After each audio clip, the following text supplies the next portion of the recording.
नमस्कार, आप देख रहे हैं एनबी न्यूज़ 24x7 नीलम बोध के साथ। और साथियों, आज हम पहुंचे हैं नेपाल में प्राचीन कपिलवस्तु। जी हाँ, आप जिस तरह से देख पा रहे होंगे, ये कपिलवस्तु है और कपिलवस्तु की क्या विशेषता है ये भी हम जानने का प्रयास करेंगे और तमाम दर्शकों को बताने का प्रयास करेंगे कि कपिलवस्तु का क्या महत्व है, खासकर पूरे विश्व के लिए। क्योंकि मैं खाली भारत की बात नहीं कर रही, नेपाल की बात नहीं कर रही, मैं पूरे विश्व की बात कर रही हूँ। क्योंकि जिस तरह से आज अगर वर्तमान समय में हम बात करें, जो बुद्ध के सिद्धांत है वो हर किसी के लिए महत्वपूर्ण है और ये उनका गृह नगर है। और यहाँ की जो बेसिक जानकारी है, यहाँ के गाइड है, उनसे जानने का प्रयास करेंगे, क्योंकि वो बहुत अच्छे तरीके से हमें बताएंगे कि क्या विशेषता है, क्यों लोग यहाँ पर आते हैं और इसका प्राचीन इतिहास क्या है। मेरा नाम राजकुमार यादव है। अभी हम कपिलवस्तु तिलोराकोट में हैं। ये कपिलवस्तु तिलोराकोट शाक्य की राजधानी है। ये बौद्ध संपदा है जहाँ 29 वर्ष तक सिद्धार्थ पले बड़े हुए थे। उनका ये क्षेत्रफल 3 किलोमीटर में था। ये राजधानी तिलोराकोट के नाम से इसका प्रसिद्ध है। ये पश्चिमी द्वार अभी हम हैं। यहाँ 4 द्वार थे और 3 दरबार सिद्धार्थ गौतम बुद्ध के लिए बनाया गया था राजा शुद्धोधन के द्वारा। जो है 6वीं शताब्दी BC में इस राजधानी को एक व्यवस्थित किया गया था, जो साउथ एशिया में सबसे व्यवस्थित, सबसे समृद्ध शहर के रूप में तिलोराकोट कपिलवस्तु को जाना जाता है। जो अनुसंधान उत्खनन से अभी इसका जो है कंफर्म किया गया है। और इसका जो है ये 1879 में इसकी खोज हुई थी। उससे पहले ये पूरा जंगल, ये कपिलवस्तु राज दरबार जितना है जंगल में था। तो PC मुखर्जी ही इसका जो खोज करता है। 1879 में इसकी पहली बार पूर्वी द्वार और पूर्वी स्तूपा को खोज किया था। तो हमारे पास एक यहाँ मैप है, राजधानी का मैप है। आपको राजधानी का मैप से मैं आपको थोड़ा बताने का कोशिश करूँगा। जो अभी ये हम मैप देख रहे हैं, इसका हाईली टेक्नोलॉजी यूज़ करके GPS किया गया है। तो ये पूरा राजधानी लगभग में 3 किलोमीटर के पास में पाया गया है। जो चारों तरफ, ये राजधानी का चारों तरफ 22 फीट का नहर अभी तक के रिसर्च से मिले हुए हैं। और उसमें बहुत से गोही, सांप, सर्प ऐसे रखे जाते थे सुरक्षा के लिए, राज परिवार के बाहर से शत्रुओं से बचाने के लिए। और उसके अंदर एक 22 फीट का जो है एक बड़ा सा कंपाउंड वॉल, जो हम लोग फोर्टिफिकेशन वॉल कहते हैं, जो फोर्टिफिकेशन वॉल राजधानी के चारों तरफ था ये जो है। और यहाँ जो आप देख रहे हैं अंदर का ये एक नीला सा जो रास्ता ये देख रहे हैं, ये ऑरेंज कलर का, ये सब राजधानी के अंदर का एक प्राचीन मार्ग है। जो रास्ता है इस एकदम व्यवस्थित ग्रिड आयरन प्लान के रूप में कपिलवस्तु राजधानी का व्यवस्थित विकास किया गया था। एक यहाँ 2016 में जब यहाँ यूनेस्को टीम ने जब यहाँ पे काम करना शुरू किया, खोज करने का खोज किया, तो उन्होंने एक सेंट्रल वॉल कम्प्लेक्स 2016 में पाया गया। जो वहाँ पे भी 4 द्वार अभी तक मिले हुए हैं। उत्तर दक्षिण का द्वार खुदाई करके बाहर उसको संरक्षण भी किया गया है, लेकिन पूर्व और पश्चिम का जो है जो सेंट्रल वॉल का जो है अभी उसको फिर से बंद कर दिया गया है। क्योंकि उसको संरक्षण करने के लिए फाइनेंशियल की, एक्सपर्टिज्म का, रिसोर्सेज का, मैन पावर का आवश्यकता पड़ता है। इसलिए वो रिसोर्सेज की अभाव की वजह से अभी वो एरिया का क्या है कंजर्वेशन नहीं हो पाया है। लेकिन कुछ अभी 24 में अभी जो खुदाई किया गया, थोड़ी सी एरिया को खुदाई करते हुए वहाँ U आकार का जो है कुछ ऐसे स्ट्रक्चर्स मिले हुए हैं। और बहुत से ऐसे प्राचीन मिट्टी के बर्तन, बाड़ा, और उसके बाद में 8वीं शताब्दी BC तक से लेकर आपका 1st सेंचुरी AD तक का यहाँ से खुदाई से पाए गए हैं। जितने चीज़ें प्रमाण वगैरह कपिलवस्तु से मिले हुए हैं वो म्यूज़ियम में रखा गया है। म्यूज़ियम पास में ही 400 मीटर के दूरी पे है। और ये जो कपिलवस्तु 5वीं और 7वीं शताब्दी में फाहियान और वेंगसांग जब आए थे कपिलवस्तु में, तो उन्होंने कपिलवस्तु हिमालय के कोख में है, नदी के किनारे में है। और चारों तरफ बड़ा सा कंपाउंड वॉल है, चारों तरफ स्तूपा का वर्णन किया है। जो चारों तरफ का स्तूपा का अभी नहीं मिल पाया है, लेकिन 3 डायरेक्शन का स्तूपा, जैसे इधर का, पूर्वी का और उत्तर का मिल गया है। एक स्तूपा का खोज अभी चल रहा है जो पश्चिमी राजधानी के पश्चिमी द्वार का पश्चिम साइड में, क्योंकि वहाँ नया बस्तियाँ होने की वजह से हो सकता है वो स्तूपा वहीं कहीं ज़मीन के नीचे दब गया हो। तो उसी की खोज के लिए जो है यूनेस्को और नेपाल के पुरातत्वविद अभी यहाँ पे इस पे काम कर रहे हैं। और इस जगह जो खुदाई किया गया है, जहाँ पे भी खुदाई किया जा रहा है, अभी तक का है 136 ऐसे बुद्धिस्ट प्लेसेस ये इस कपिलवस्तु में पाए गए हैं। सबसे बड़ा पुरातात्विक ऐतिहासिक स्थल ये कपिलवस्तु तिलोराकोट के आसपास में है। और हम जहाँ चल रहे हैं आसपास में, वहाँ क्या है 20 सेंटीमीटर के नीचे पूरी प्राचीन भग्नावशेष ज़मीन से नीचे जियोफिजिकल सर्वे में खुदाई में पाए जा रहे हैं। यानी कि ये सबसे बड़ा एक पुरातात्विक ऐतिहासिक स्थल है जहाँ पे भी खुदाई किया जा रहा है तो पुराने चीज़ें अवशेष वगैरह ज़मीन से पाए जाते हैं। ओके, कहाँ पर है यहाँ पे? तो रोहिणी नदी पूर्व साइड में है। यहाँ से करीबन उसका जो है 55 किलोमीटर के दूरी पे रोहिणी नदी है आपका। रोहिणी नदी के उधर आपका कोलिया राज्य होता था। ये एक शाक्य राज्य है, शाक्य वंश के राज्य कपिलवस्तु को जाना जाता था। और जो है कोलिया राज्य जो है बुद्ध का जो है ननिहाल था, उसको जो है उसका जो मुख्य राजधानी देवदाह के नाम से जाना जाता है। वो सब जगह यहाँ से करीबन 70 किलोमीटर के दूरी में पड़ता है। वहाँ जाने का रास्ता है वहाँ जाने का है। वहाँ भैरवा से आप जा सकते हैं, देवदाह भी जा सकते हैं, रामग्राम, तमाम ऐसे जो है बुद्ध के ननिहाल का जो एरिया है उस एरिया में आप जाकर वहाँ भी घूम टहल सकते हैं। ऐसे थोड़ी थोड़ी डेवलप मतलब हुआ है, लेकिन इस तरह का जैसे ये राजधानी जिस तरह का हो गया है डेवलपमेंट उस तरह का वहाँ नहीं हो पाया है, क्योंकि वहाँ अभी ज़्यादा से साइट अभी ज़मीन से और जंगल से खुदाई करके अभी निकाला जा रहा है। बहुत से ऐसे पुरातात्विक स्थल ज़मीन के और जंगल के नीचे दबी हुई हैं। अभी तक के जो है खुदाई से ये यहाँ पे जो सेंट्रल वॉल मध्य परखाल जो कहा जाता है, एक पश्चिमी द्वार अभी यहाँ जस्ट पीछे थोड़ा 20 मीटर के पीछे पश्चिमी द्वार जो है दरबार का द्वार पाया गया है, जो इसको बंद कर दिया गया है क्योंकि 2-3 साल जो कोरोना की वजह से कुछ भी यहाँ पे मिट्टी सी पड़ी आगे। हाँ जी, थोड़ा आगे जो तो यहाँ से कोरोना की वजह से यहाँ पे खुदाई रिसर्च थोड़ा ढीला सुस्ती हो गया, क्योंकि फाइनेंशियल का समस्या हो गया, एक्सपर्ट लोग बाहर से नहीं आ पाए। तो इसलिए क्या है ये पश्चिमी द्वार और पूर्वी द्वार को अभी फिर से उसको खुदाई करके जो मिला है उसको बंद कर दिया गया है। अगले ही चरण में इसका जो है खुदाई करके इसका कल्चरल कंजर्वेशन किया जाएगा, क्योंकि ये पुरातात्विक अवशेष है, पुराने चीज़ है, इसको संरक्षण नहीं किया जाएगा तो फ्यूचर जनरेशन के लिए हमारे पास कुछ नहीं रहेगा। इसलिए जो है अब इसको संरक्षण करने का सरकार अभी कुछ जल्दी से निर्णय लेगा और संरक्षण इसको किया जाएगा। सीमल का पेड़ है, सीमल का मतलब होता है एक वो कपास मिलता है, उसमें कपास होता है, तो ये सीमल का पेड़ कहा जाता है। आप लोग सीमल या सेमर कहते होंगे। हाँ, प्राचीन ही 100 वर्ष का कोई भी चीज़ पुरानी हो जाए तो वो प्राचीन हो जाता है। तो यहाँ बहुत से ऐसे पेड़ पौधे जो हैं जो 100 वर्ष से ज़्यादा पुराने हैं, तो ये सब पुराने प्राचीन स्थल में होने की वजह से ये भी इसका प्राचीन महत्व देता है। ये प्राकृतिक हिसाब से भी इसका महत्व है यहाँ पे। ये क्या है?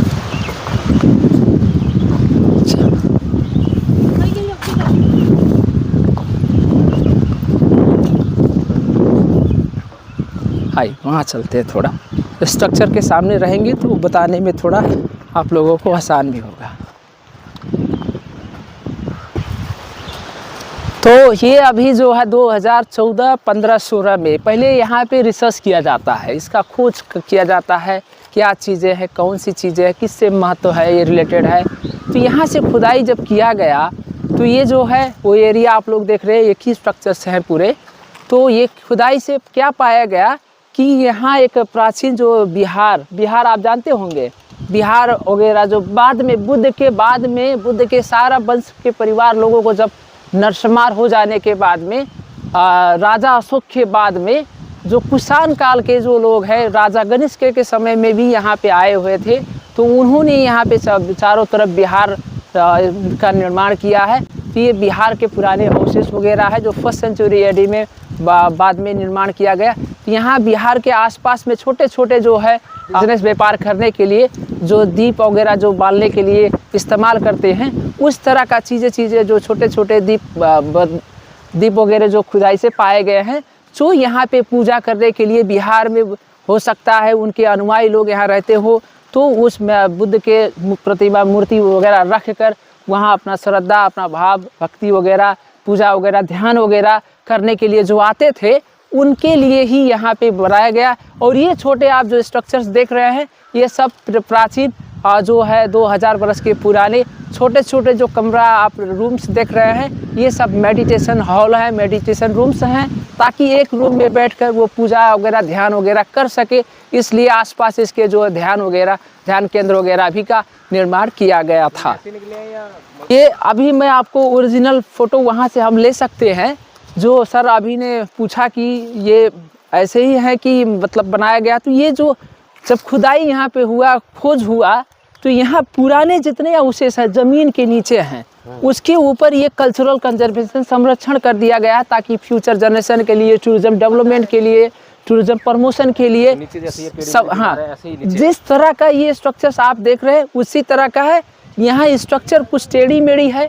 इसका मुख्य कारण क्या है, बहुत से ऐसे 2000 के बाद तो बहुत से पेड़ पौधे यहाँ आए होंगे, गए होंगे, तो ये यहाँ के पुराने अवशेष स्ट्रक्चर्स वगैरह जो है क्या पेड़ उगने की वजह से स्ट्रक्चर वगैरह थोड़ा जिगजैग, थोड़ा अनस्ट्रेट हो गया है। इसीलिए क्या है स्ट्रक्चर वगैरह क्या है कि एक क्लियर शेप में नहीं दिख रहा, लेकिन ये पुराने जो हैं सब थोड़ा स्ट्रक्चर्स वगैरह जिगजैग होने का मुख्य कारण यही है। और थोड़ा सा आपको जोड़ दूँ, यहाँ से जो खुदाई से छोटे छोटे ये स्ट्रक्चर में आप यहाँ एक होल देख रहे हैं, वो सब में देख रहे हैं आप, देखते हैं बुद्ध के समय में ये राजधानी लकड़ी और मिट्टी से निर्माण की गई थी। लकड़ी और मिट्टी, उस समय ईंटें के विकास नहीं हुआ है यहाँ पे, तो खुदाई से जो ईंटें वगैरह जो पाए गए हैं ये बुद्ध के बाद है। जो यहाँ 3.5 मीटर जब खुदाई किया गया है, तो नीचे क्या है लकड़ी का जो साल का लकड़ी का जो अवशेष वगैरह खुदाई से ईंटे के अवशेष से नीचे पाया गया। इसके नीचे जब हम जाएंगे तो राजा अशोक कालीन का स्ट्रक्चर से, ये कुषाण काल के हैं। अब अशोक कालीन के नीचे से जब स्ट्रक्चर हम जाएंगे तब वहाँ बुद्ध का स्ट्रक्चर होगा जो है वो मिल रहा है, उसका अवशेष वगैरह खुदाई से पाया गया है। अवशेष आप लोग देख रहे हैं, ये 26 ऐसे ईंटे के स्ट्रक्चर्स पाए गए हैं। ये पूरा अशोक राजा समय का कालीन का है, जो 3rd सेंचुरी BC में राजा अशोक ने फिर से ये प्राचीन पोखरी को उन्होंने 3री शताब्दी में उन्होंने पुनर्निर्माण किया था। तो ये राजा अशोक समय की ईंटें जो हैं इस 42 सेंटीमीटर से 45 सेंटीमीटर तक पाए गए हैं। इसका टोटल जो वेट है 25 किलोग्राम एक ईंटे का जो वेट पाया गया है, और इसका 45 बाई 30 बाई 7 सेंटीमीटर के राजा अशोक कालीन के बड़ा विशाल ईंटे के जो इस्तेमाल करके ये इसका जो पोखरी या तालाब का इसका निर्माण किया गया था। तो ये यहाँ से खुदाई से कुछ जानवर के, कुछ इंसान के प्रतिमा, मूर्ति वगैरह यहाँ से मिले हुए हैं। जितनी चीज़ें मिलती हैं यहाँ पे उसका रेडियो कार्बन डेट किया जाता है। उसके बाद में मुख्य प्रमाण वगैरह म्यूजियम में रखा जाता है, वहाँ आप सब लोगों को देखने को मिलता है।